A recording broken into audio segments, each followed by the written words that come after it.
त्यामुळे आज जे शिष्टमंडळ आता हाकेंची भेट घ्यायला जाणार आहेत त्यानंतर हाकेंचं उपोषण जे आहे ते स्थगित होणार का याकडे लक्ष असणार आहे। तर लक्ष्मण हाके यांच्या उपोषणस्थळी राजेश टोपेंनी भेट दिलेली आहे। उपोषणकर्ते लक्ष्मण हाके आणि नवनाथ वाघमारे यांच्याशी टोपेंनी चर्चा केली आहे।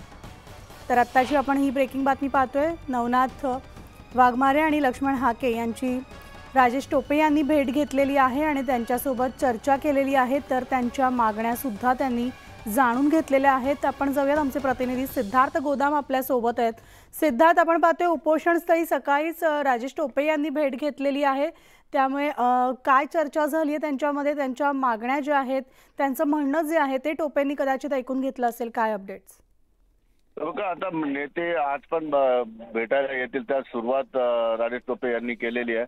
पण राजेश टोपे येऊन गेल्यानंतर नवनाथ वाघमारेंचा मी प्रतिक्रिया घेतली, त्यावेळेस ते थोडेसे नाराज दिसले। कारण एक तर 10व्या दिवशी ते या ठिकाणी आले आणि 1 मिनिट फक्त ते थांबले, कसल्या पद्धतीची माहिती घेतली नाही, अशा पद्धतीचं त्यांनी नवनाथ वाघमारे यांनी आरोप त्यांच्यावर केलेला आहे।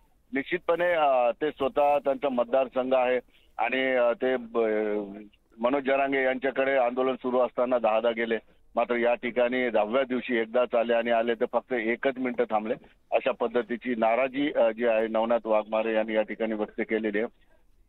नेत्यांबद्दलचे आता फार अभ्यासपूर्ण वक्तव्य करू लागले की हा नेता का नाही आला, तो नेता आला तर इतकाच वेळ थांबला, तो नेता बोलला नाही। एक वेगळ्या पद्धतीचं वातावरण राजकीय झालेलं आहे। त्यामुळे प्रत्येक नेत्याच्या पाठीमागे आता या भेटीमागे राजकारण बघू लागलेत लोक।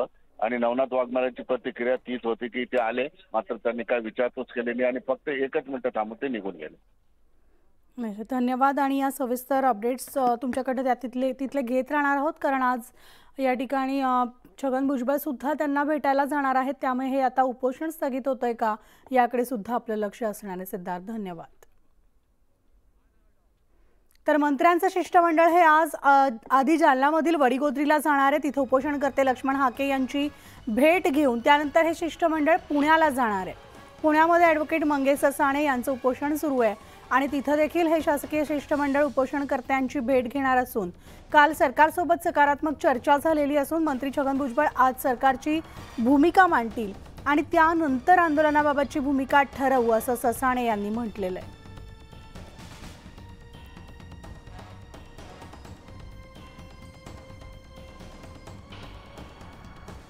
आमच्या जे प्रश्न आहेत, जे कन्सर्न आहेत, त्याच्यावर सरकार नक्कीच गांभीर्यानं सरकारने तिथं भूमिका घेतली, ऐकून घेतलं।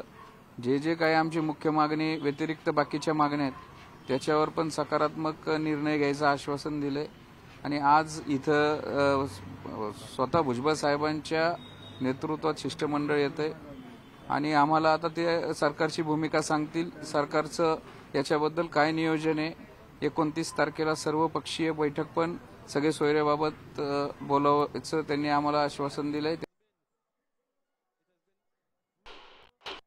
आमचा निर्धार एकच आहे की आम्ही वेगळं आरक्षण द्यायला कधीच आमच्या नेत्यांनी, आमच्या संघटनांनी विरोध केला नव्हता। गेल्या 9-10 महिन्यापासून बघताय कसं एका उपोषणकर्त्याने महाराष्ट्राला सामाजिक वातावरण बिघडवलेलं आहे, राज्य सरकारला झुकवलेलं आहे। 10% वेगळं आरक्षण दिलं तरी ओबीसी मधूनच घ्यायचंय, त्याचं कुठलंही लॉजिक का घ्यायचंय, कोणत्या याच्यावर घ्यायचंय, कुठलंही लॉजिक ते सांगत नाही। हा सगळे सोयरेचा ही जी अधिसूचना आहे ही SC ST OBC VJNTचे जात प्रमाणपत्र द्यायचा जो अधिनियम आहे त्याच्यामध्ये सुधारणा करून ही व्याख्या टाकलेली आहे। मला या राज्य सरकारला आणि महाराष्ट्राला विचारायचं आहे की एवढ्या महत्त्वाच्या कायद्यामध्ये असे जे गावगाड्यामध्ये वापरले जाणारे शब्द आहेत, सगळे सोयरे गणगोत, की ज्याची व्याख्या कुठल्या कायद्यात नाहीये, संविधानात नाहीये, न्यायनिवाड्यात नाहीये, असे आपल्या कायद्यात टाकणार का?